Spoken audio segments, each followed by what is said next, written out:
नमस्कार, वीएसटीवी देख रहे हैं आप और मैं हूं आपके साथ रोहित झा। छत्तीसगढ़ विधानसभा का मॉनसून सत्र हंगामे और मैराथन बहस के बाद अनिश्चित काल के लिए स्थगित हो गया।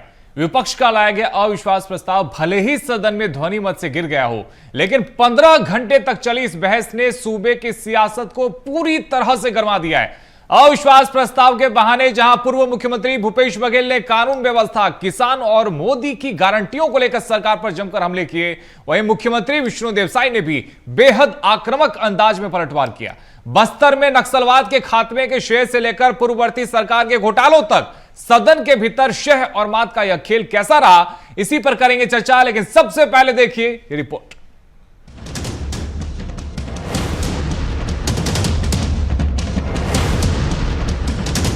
छत्तीसगढ़ विधानसभा के मानसून सत्र का वो सबसे बड़ा सियासी संग्राम, जिसका अंत विपक्ष के अविश्वास प्रस्ताव के गिरने और सदन की कार्रवाई अनिश्चितकाल के लिए स्थगित होने के साथ हुआ। लगभग 15 घंटे तक चली इस मैराथन बहस के दौरान सदन के भीतर शय और मात का ऐसा खेल चला जिसने सत्ता पक्ष और विपक्ष को सीधे आमने सामने खड़ा किया। अविश्वास प्रस्ताव के बहाने पूर्व मुख्यमंत्री भूपेश बघेल ने जहां किसान, कानून व्यवस्था, मोदी की गारंटी के मुद्दे पर सरकार को घेरा, तो वहीं मुख्यमंत्री विष्णुदेव साय ने बेहद तीखा और आक्रामक पलटवार किया। नतीजा साफ है, इस अविश्वास प्रस्ताव ने भले ही ध्वनि मत से दम तोड़ दिया हो, लेकिन इसने छत्तीसगढ़ की भावी सियासत की एक नई और बेहद आक्रामक स्क्रिप्ट लिख दी है। छत्तीसगढ़ विधानसभा में विपक्ष का अविश्वास प्रस्ताव ध्वनि मत से हुआ अस्वीकृत। सदन के भीतर सीएम विष्णुदेव साय और पूर्व सीएम भूपेश बघेल में तीखी नोकझोंक। नक्सलवाद के खात्मे को लेकर सत्ता पक्ष और विपक्ष के बीच सदन में जोरदार हंगामा। सीएम साय का दावा, हमने राज्य में 75% तक नक्सलवाद खत्म किया। पूर्व सीएम भूपेश बघेल का पलटवार, हमारे समय 600 गांव खाली हुए, इतना झूठ मत बोलिए। अविश्वास प्रस्ताव मजबूरी का सौदा, 25 सालों तक सत्ता में नहीं आएगी कांग्रेस, साय। विपक्ष का आरोप, सरकार के पास महतारी बंदर और नक्सलवाद के अलावा कोई उपलब्धि नहीं। सत्ता पक्ष ने गिनाए पिछले 5 साल तक कांग्रेस कार्यकाल की घोटालों के नाम। सदन के भीतर अविश्वास प्रस्ताव पर तीखे बाणों का ये दौर सिर्फ आरोपों तक सीमित नहीं रहा। बस्तर की सुरक्षा और नक्सलवाद के खात्मे के श्रेय को लेकर सदन की तपिश आखिरी वक्त तक बनी रही। मुख्यमंत्री विष्णुदेव साय ने जब कांग्रेस के शासनकाल में कुर्सी की 2.5 साल की लड़ाई का जिक्र किया, तो विपक्ष ने भी 151 पन्नों के आरोप पत्र को लेकर सरकार को कटघरे में खड़ा किया। पूर्व मुख्यमंत्री भूपेश बघेल ने निशाना साधते हुए कहा कि हमने 151 पन्नों में 136 बिंदुओं के गंभीर आरोप लगाए, लेकिन सरकार एक भी आरोप का संतोषजनक जवाब नहीं दे सकी। जिस पर मुख्यमंत्री विष्णुदेव साय ने पलटवार करते हुए कहा कि जनता पूरी तरह जागरूक हो चुकी है और ये तय है कि आने वाले कम से कम 25 वर्षों तक कांग्रेस राज्य की सत्ता में वापसी नहीं होने वाली। आज अविश्वास प्रस्ताव में चर्चा हुई और 14 घंटे से ऊपर समय लगा। 136 बिंदु का आरोप था और 151 पेज, जिसमें कोई विभाग नहीं बचा था जिसमें इस सरकार पे आरोप नहीं था। एक भी आरोप का समाधान पूर्वक कोई जवाब नहीं दिया, बल्कि पिछले 5 साल और उसके पहले 2000 और 2003 में जो कांग्रेस सरकार थी, उन्हीं की चर्चा ये लोग करते रहे। देखिए, उनके समय में 2.5 साल की बात हुई थी कि पहले 2.5 साल श्री भूपेश बघेल मुख्यमंत्री रहेंगे और अगले 2.5 साल श्री TS सिंहदेव रहेंगे, ऐसा हम लोग सुने थे।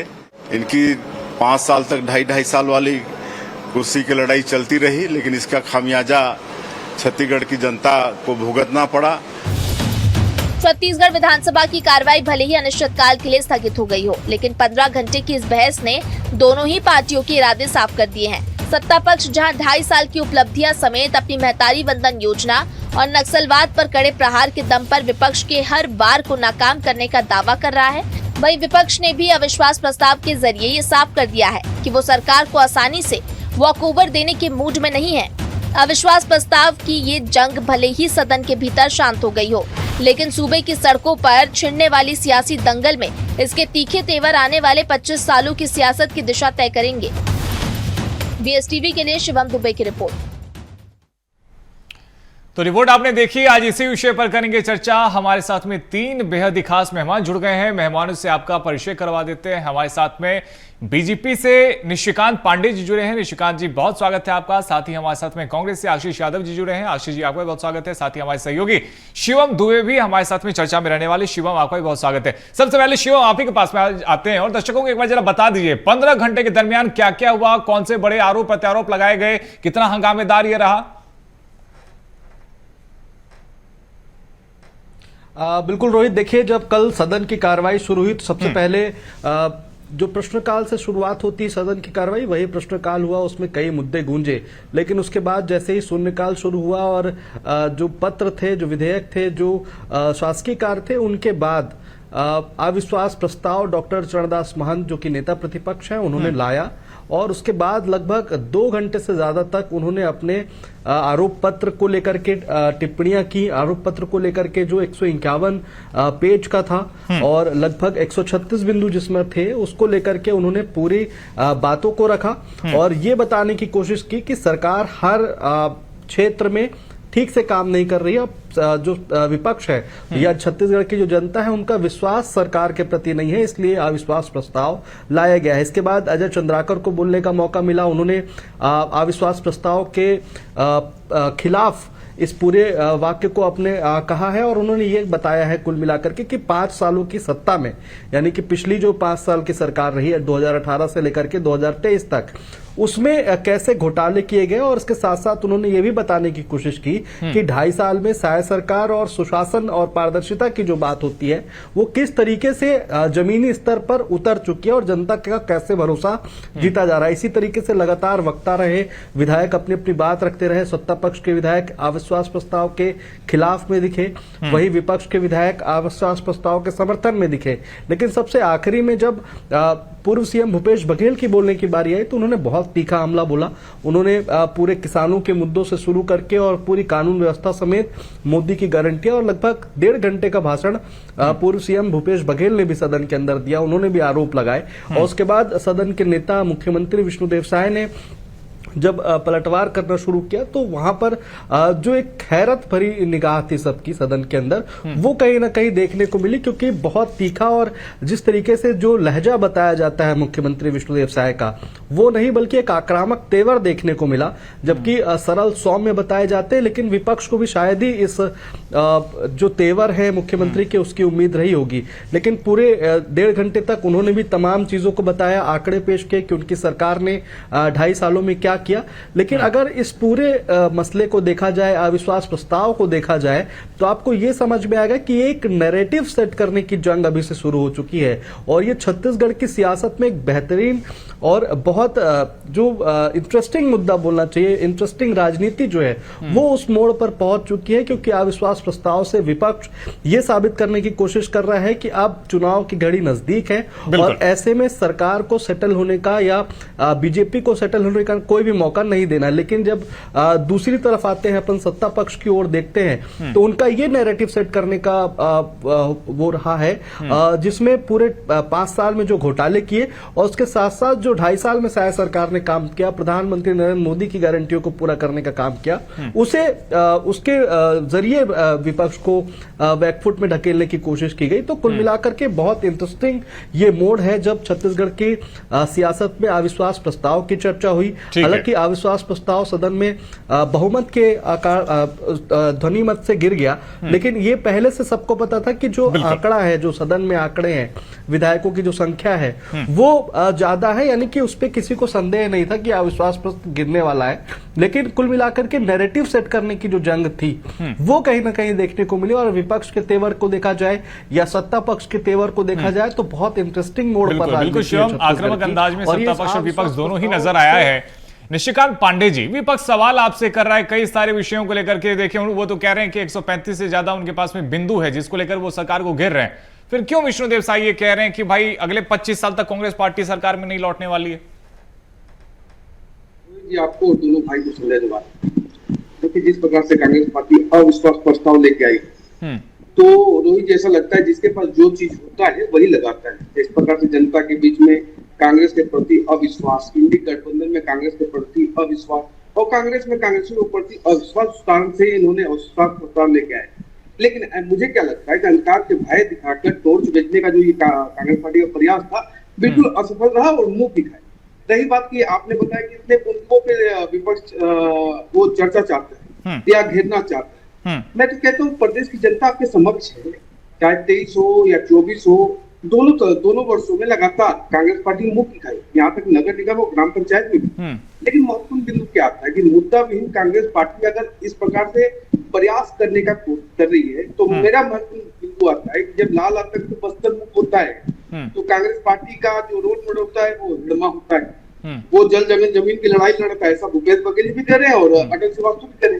तो प्रदेश की जनता के बीच में जो मैसेज आता है वो क्लियर रहता है कि 4 दशक से जो लाल आतंक लेकिन विपक्ष तो ये भी कह रहा है कि आपके पास में नक्सलवाद के अलावा बताने को कुछ है ही नहीं आपके पास। नहीं, ये तो चलिए लाल आतंक को स्वीकार तो किया, कम से कम कल तक तो ये स्वीकार भी नहीं कर रहे थे। लेकिन आप बोल रहे हैं कि नक्सल के अलावा और कोई चीज नहीं है बताने के लिए। 3100 रुपया एक मुश्त धान खरीदी नहीं है बताने के लिए, महतारी बंधन नहीं है बताने के लिए, पुराना बकाया दिया नहीं है बताने के लिए, सड़कों का जाल बना रहे नियत नेलार के माध्यम से अभी जो लाल आतंक से मुक्त हुआ है बस्तर। मैं तो कहता हूँ बीएसटीवी के माध्यम से एक फैक्ट फाइंडिंग हो जाए, हमारे मित्र और कांग्रेस के प्रवक्ता भी चले साथ में, कि नियत नेलार के माध्यम से मात्र 1.5 साल में 1 साल में कितनी तेजी से अंत्योदय के भाव से आखिरी व्यक्ति तक सड़क, बिजली, पानी, कई गांव रोहित जैसे हैं। मैं भी आश्चर्यचकित हूँ इस मामले से कि क्या कारण रहा होगा, लेकिन वो उसमें नहीं जाते। कई गांवों में बिजली पहली बार पहुंच रही है। भारत को आजाद 1947 में आजाद हुआ है भारत। कई गांवों में बिजली पहली बार पहुंची। 5G के माध्यम से अब वहां पे हम नेटवर्क सुविधा पहुंचा रहे हैं। स्वास्थ्य, शिक्षा, स्वास्थ्य पे बात करते हैं। 400 करोड़ रुपए का सिर्फ सुदूर बनांचल दंतेवाड़ा मेडिकल कॉलेज की स्थापना करने की प्रतिबद्धता किसी में थी तो भारतीय जनता पार्टी में थी, और जो कहा सो किया। रही बात जो मतलब भय और भ्रष्टाचार मुक्त सरकार देने की, ठीक है, आशीष यादव जी के पास में चलते हैं। आशीष यादव जी, क्या वाकई में दाम उल्टा पड़ गया क्या? क्योंकि ओपी चौधरी भी यही कह रहे थे कि फील्डिंग भले आपने चौके छक्के हम मारेंगे। जनता पार्टी की सरकार जब से आई है तब से जो बदहाल स्थिति छत्तीसगढ़ की रही है जनता के सामने है। आप किसान की बात ले लीजिए, स्वास्थ्य की बात ले लीजिए, शिक्षा की बात ले लीजिए, बिजली बिल की बात ले लीजिए, महतारी वंदन में जिस तरीके से सवाल पूछे गए चौथे दिन उसकी बात समझ लीजिए। 1 लाख लोग इनकी मंत्री कहती हैं कि 1 साल में मृत हो गए और 56,000 नाम कटते हैं और 1,55,000 लोगों को इन्होंने देना बंद कर दिया। सनी लियोनी के नाम पर 10 महीने तक ये महतारी वंदन दे रहे थे, जिस महतारी वंदन को ये गिनाना चाहते हैं। उसके अलावा कानून व्यवस्था की स्थिति देखिए आज क्या है। कानून व्यवस्था इस चरम सीमा पर बदहाल हो चुकी है कि चाकूबाजी ऐसी आम घटना है। अब हत्याएं होने लगी हैं, आए दिन हत्याएं हो रही हैं। मैं भिलाई में रहता हूं, मैं वैशाली नगर क्षेत्र की बात करूं तो आए दिन हमें सुनने को आ रहा है पेपर में कि किसी की हत्या कर दी गई, कोई छात्र ने सुसाइड किया जिस पर जो है बाद में पता चलता है कि उसकी मृत्यु हो गई, किसी रिसोर्ट में कोई लाश पाई जा रही है। इसके बाद आप बात करें कि कृषि का क्या हाल है।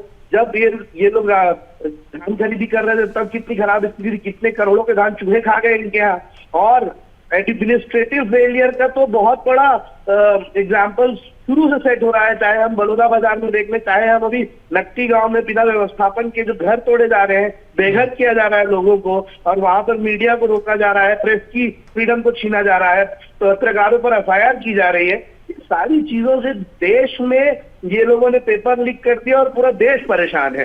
और प्रदेश में इन्होंने कोई ऐसा एरिया नहीं छोड़ा जहां प्रशासनिक फेलियर और अफसरशाही हावी ना दिखी हो। 136 पॉइंट है, एक पॉइंट में गिनाऊंगा तो शायद समय कम पड़ जाएगा मुझे, लेकिन ये अविश्वास प्रस्ताव इसलिए लाया गया क्योंकि विधानसभा एक मंच है जहां जवाबदेही तय होती है। जवाबदेही तय करने के लिए और जवाब सुनती है सरकार का जनता। जनता ने इनके जवाब सुने हैं और जनता को भी पता लग रहा है कि किस तरीके से पूरे प्रदेश में बदहाल स्थिति आ चुकी है। और हमारा काम है विपक्ष का सरकार को आईना दिखाना। हमें विपक्ष का दायित्व दिया है तो जनता ने, जरूर हमसे कमी रही होगी, लेकिन जब हम इनसे सवाल पूछते हैं तो भारतीय जनता पार्टी के पास कांग्रेस पार्टी को गाली देने और पिछली सरकार को दोष देने के अलावा कोई भी मुद्दा नहीं रह जाता है। इनके पास इस बातों का जवाब जिनके मंत्री नहीं दे पा रहे हैं। PHE के ठेकेदार अर्धनंग होकर परसों इनका प्रदर्शन कर रहे थे, छात्र प्रदर्शन कर रहे हैं, किसान प्रदर्शन कर रहे हैं, ठेकेदार प्रदर्शन कर रहे हैं, महिलाएं प्रदर्शन कर रही हैं। लौटूंगा आशीष जी आपके पास में। शिवम, कई सारे मुद्दे हैं जो आशीष जी भी कह रहे हैं कि विपक्ष के पास में मुद्दे कई सारे हैं। क्या विधानसभा में भी उन मुद्दों को उतने ही प्रमुखता के साथ में विपक्ष रखने में कामयाब रहा? लौटूंगा निशिकांत जी आपके पास में, एक बार शिव अपनी बात रोहित रख लें। देखिए, सबसे पहले मैं आपको उनको रोहित बिल्कुल देखिए, कल जब मैं विधानसभा में कवरेज कर रहा था, यानी कि विधानसभा के अंतिम दिन मानसून सत्र के, तो लगभग 15 घंटे से ज्यादा मैंने लगातार उन चर्चाओं को सुना और ऐसे तर्क भी थे उसमें जिसको मैंने इस रिपोर्ट में जो इस डिबेट की शुरुआत में सुनाई गई उसमें नहीं समेट पाया, क्योंकि ये भी चर्चा हुई उस तंज के दौरान और जो चर्चा चल रही थी अविश्वास प्रस्ताव पर कि जब नेता प्रतिपक्ष डॉक्टर चरणदास महंत भाषण दे रहे थे, जब वो अपनी बात कह रहे थे आरोप पत्र के 136 बिंदुओं को लेकर के, तो लगभग 2 घंटे से ज्यादा वो पूरी चर्चा, यानी कि उनका जो भाषण रहा, उनका जो वक्तव्य रहा, वो दिखाई दिया है। लेकिन उसी के दौरान बीच में तंज भी देखने को मिला कि ये भाषण सिर्फ इसलिए किया जा रहा है क्योंकि पूर्व डिप्टी सीएम जो कि पहले नेता प्रतिपक्ष भी रहे हैं, उनका जो भाषण रहा सबसे लंबा भाषण अविश्वास प्रस्ताव में रहा, जो कि 2 घंटे 50 मिनट का रहा। इस चीज को लेकर भी तंज देखा गया। वहीं जब मुख्यमंत्री विष्णुदेव साय और पूर्व सीएम भूपेश बघेल आमने सामने दिखे, क्योंकि एक रणनीति भी खास देखने को मिली। जो नेता प्रतिपक्ष होते हैं अमूमन देखा जाता है कि उनका भाषण या उनका जो आरोप होता है वो सबसे आखिरी में होता है, और वो क्योंकि विपक्ष के वो नेता होते हैं, उसके बाद सदन के नेता यानी कि मुख्यमंत्री अपना वक्तव्य देते हैं, अपना जवाब देते हैं। लेकिन कल की रणनीति थोड़ा सा विपक्ष की तरफ से भी दूसरी देखने को मिली और सत्ता पक्ष की तरफ से भी दूसरी देखने को मिली। सबसे पहले जब आरोप पत्र रखे डॉक्टर चरणदास महंत, तब उन्होंने 2 घंटे से ज्यादा का भाषण दिया, अपना आरोप लगाया।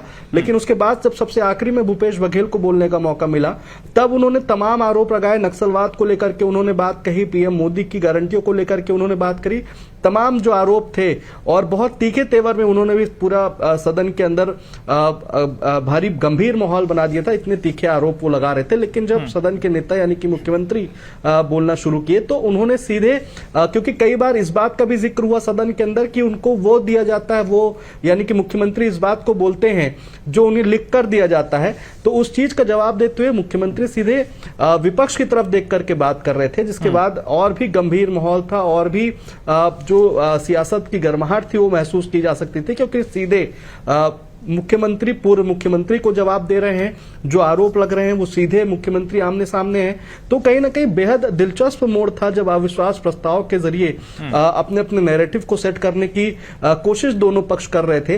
लेकिन तमाम चीजों के बाद अगर देखा जाए तो नक्सलवाद को लेकर के भी स्थिति क्लियर हुई। अगर विपक्ष ये बोल रहा है कि वो भी उन सरकारों में शामिल है जिन्होंने नक्सलवाद खत्म करने को लेकर के कोशिश की, तो उसका भी जवाब मिला, सदन के अंदर ही जवाब मिला। और इस बात को लेकर के मुख्यमंत्री ने जवाब दिया कि 75% से ज्यादा नक्सलवाद छत्तीसगढ़ में सिमट गया था, जबकि देश भर से सबसे ज्यादा अनुपात यही था, क्योंकि पिछली सरकार ने उन्हें सहयोग नहीं किया। तो इस बात पर भी सामने से जवाब आया, विपक्ष की तरफ से जवाब आया कि हमने भी कोशिश की थी, यानी कि श्रेय सरकारों को होना चाहिए तमाम चीजों को लेकर के जो पिछली सरकारों से चला आ रहा था। अगर इस बात का आरोप लगाएंगे, विपक्ष की ओर से यह तर्क दिया गया कि सहयोग नहीं किया गया, तो हमको भी रमन सिंह सरकार से ये नक्सलवाद मिला था, इस बात का भी जिक्र किया गया। यानी कि बहुत गर्माहट माहौल में सियासत में देखी गई और सदन के अंदर जो हंगामा हुआ इन पूरे विषयों को लेकर के वो भी बहुत दिलचस्प मोड़ में रहा। ठीक है निशिकांत पांडे जी, यदि विपक्ष को लेकर आप हमेशा सवाल खड़े करते हैं, पूर्ववर्ती सरकारों को कटघरे में खड़ा करते हैं, तो यदि कहीं पर कुछ अच्छा काम हुआ, वो कह रहे हैं कि नक्सलवाद के खिलाफ उन्होंने भी लड़ाई लड़ी है, तो थोड़ा सा श्रेय तो उन्हें भी दे दीजिए, बड़ा दिल दिखाइए थोड़ा सा। बिल्कुल पूरा श्रेय है कांग्रेस पार्टी को। मैं बड़े प्लेटफॉर्म से कह रहा हूँ कि अगर उन्होंने जन्म नहीं दिया होता तो हम मारते कैसे। लेकिन 2-3 बातें हमारे मित्र ने कही, उसमें जवाब देता हूँ। पहले तो साधुवाद हमारे मित्र का, आशीष जी का, कि जिन्होंने स्वीकार किया कि हमें कुछ कमी रही होगी, इसलिए जनता विपक्ष में बैठाई है, क्योंकि कांग्रेस पार्टी तो ईवीएम को दोष देती। दूसरा, इन्होंने कहा कि अर्धनग्न होकर प्रदर्शन कर रहे। अरे साहब, पूरे नग्न होकर प्रदर्शन किए थे आपने कालखंड में, बिल्कुल चिंता नहीं थी आपकी। लेकिन महत्वपूर्ण विषय है कि देखिए 2.5 वर्षों में जो हमने काम किया और जो डिलीवर किया वो कांग्रेस पार्टी को बच नहीं रहा। महत्वपूर्ण विषय ये आता है कि जो डिलीवरी हो रही है तो कांग्रेस पार्टी को ये लग रहा है कि किसी तरह से भ्रम और गुमराह करके राजनीति कर ले। इन्होंने कहा कि आप बिना व्यवस्थापन के नक्की वाले गाँव को, अरे बिना व्यवस्थापन के सीढ़ी खड़ी हुआ था, हम तो व्यवस्थापन किए। और महत्वपूर्ण एक सवाल मैं करता हूँ आदरणीय शिवम जी से, शिवम जी क्या आप नकदी में कवरेज किए या नहीं किए? अभी ये कह रहे थे कि मीडिया को घुसने नहीं दिया रहा है। जितना नकदी में कवरेज हुआ उतना शेरी खड़ी में नहीं हुआ था। क्या कारण है? आपने एक हितग्राहियों को मकान नहीं दिया, हम तो मकान दिए भी वहां। ये संवेदनशीलता होती सरकार की, लेकिन जानबूझ के गुमराह करने की जो राजनीति है वो कांग्रेस पार्टी को मुबारक। हमारा काम है प्रदेश के 3 करोड़ की जनता की रक्षा, सुरक्षा और विकास के लिए काम करना। ठीक है, आशीष जी गुमराह करने की कोशिश कर रहे हैं क्या? क्योंकि मुख्यमंत्री भी यही कह रहे हैं कि जनता का विश्वास हमारे साथ में, आप भले अविश्वास प्रस्ताव लेकर के आ जाएं, लेकिन जो छत्तीसगढ़ की जनता है उसका विश्वास सरकार के ही साथ में है और अगले 25 सालों तक विपक्ष में ही आप रहने वाले हैं। साहब, गुमराह तो ये सरकार खुद है, जिनको ये जनता नहीं दिख रही। आज जब हम डिबेट कर रहे हैं, इस मौके पर जो है अंबिकापुर में और रायपुर में छात्र जो है चक्का जाम करके रखे हुए हैं एनटीए के खिलाफ। आज केंद्र में जो है पुलिस ने दमनकारी नीति अपनाते हुए सोनम वांगचुक को जबरदस्ती उठा कर ले गए और हॉस्पिटल में भर्ती कर दिए। उसका असर छत्तीसगढ़ में दिख रहा है।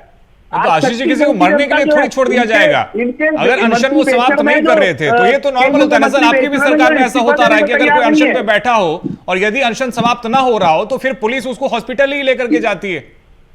बाबा राम उन्होंने उनको जबरदस्ती पुलिस वाले सफेद वर्दी में जाके, बिना वर्दी के जाके उठाए और उसको कवर करने की कोशिश करी। और आप ये देखिए ना, कितने बेशर्म इनके मंत्री इस्तीफा देने को तैयार नहीं है इतनी बड़ी घटना के बाद। केंद्र सरकार में मोदी जी चुप है, विदेश यात्राएं कर रहे हैं और राज्य सरकार में एक ही बार बोले हैं विष्णु देव साय जी, नहीं तो तिहार बनाने चले थे। अपने नैरेटिव को सेट करने के लिए इनको करोड़ों रुपए लगाने पड़ते हैं कि त्योहार बना के बताएं कि हमारा शासन सुशासन है। कानून व्यवस्था पर ये बोल नहीं पाते हैं, महतारी वंदन के सवालों का जवाब नहीं, तो ठीक है ना, ठीक है निशिकांत जी, ये बात सही है कि कानून व्यवस्था को लेकर के कई सारे सवाल खड़े होते रहे छत्तीसगढ़ में और उसी को लेकर अगर विपक्ष सवाल खड़े कर रहे हैं तो आप कह रहे हैं कि जनता का लाया हुआ ये अविश्वास प्रस्ताव नहीं है, जनता का विश्वास हमारे साथ में। नहीं रोहित जी, कानून व्यवस्था की बात मैं करूं या आशीष जी करे, आंकड़े क्या कहते हैं, एनसीआरबी के आंकड़े क्या करें कि अपराध कम हुए। लेकिन अभी ये बोल रहे थे कि वहां पे सोनम वांगचुक को अच्छे स्वास्थ्य के लिए उनको हॉस्पिटल एडमिट किया गया है। रामदेव बाबा कुदा के मारे रहे आप लोग, आंदोलन को तितर बितर कर दिया था आपने, याद नहीं है? दूसरा, पीएससी यही तो छत्तीसगढ़ में हुआ था, नोटों के गट्टी में नीलामी की थी युवाओं के हक को, उस समय चिंता नहीं हो रही थी। आप दिल्ली पहुंच गए वांगचुक यहाँ छत्तीसगढ़ में युवाओं के हक को नीलाम करने वाली भूपेश बघेल सरकार के खिलाफ एक शब्द तो बोल दो आशीष जी। अभी भी उसकी कार्रवाई चल रही है, आपने नहीं किया, हमने सीबीआई की जांच भी की और जो उस समय इनके सेक्रेटरी थे वो जेल में है। क्या क्या नहीं किया आपने अधिकारियों के नाम पे, नेताओं के नाम पे, जाके वहां पहुंच गए।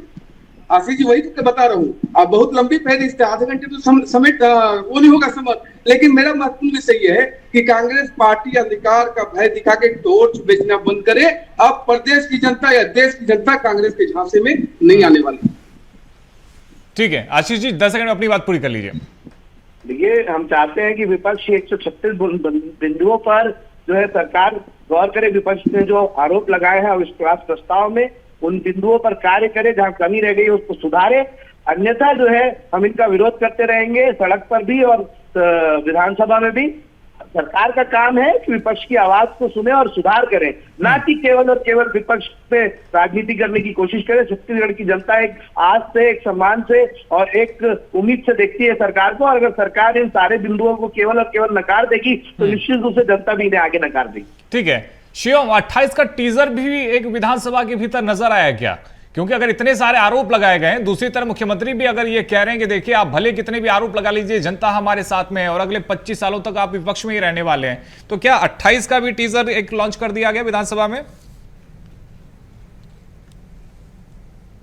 बिल्कुल रोहित, इस बात का बिल्कुल भी इसे खारिज नहीं किया जा सकता, क्योंकि जो अविश्वास प्रस्ताव विपक्ष ने लाया है, अमूमन ये देखा जाता था या राजनीतिक पंडित ये मानते हैं कि ये सरकार के अंतिम समय में 3 साल के बाद, 3.5 साल के बाद वो अविश्वास प्रस्ताव को लेकर के आते हैं। लेकिन ये इतना जल्दी यानी कि 2.5 साल में लाया गया है, यानी कि विपक्ष भी अब ये सोच रही कि अब से 2028 की तैयारी जो है वो फुल मोड में करनी पड़ेगी। वहीं सत्ता पक्ष के लिए भी ये एक संकेत है कि विपक्ष अब लड़ाई करने में उतर चुका है। तो जो काम वो कल विधानसभा में भी गिना रहे थे या सदन में भी गिना रहे थे, उनको अब और ज्यादा ताकत से जमीनी स्तर पर पहुंचाने की जरूरत है और उन कामों को और आशीष जी 136 बिंदु आपने विधानसभा में तो गिना दिया, जनता तक कैसे लेकर जाइएगा? क्योंकि सरकार तो कह रही है कि जनता हमारे साथ में खड़ी है, जनता को कैसे विश्वास दिलाएगा कि इतनी सारी खामियां हैं सरकार में? सर, कांग्रेस लगातार पदयात्रा कर रही है और लगातार जनता के बीच जा रही है। कांग्रेस का हर कार्यकर्ता जनता तक जो है सरकार की नाकामी दिखाएगा। आप देखिएगा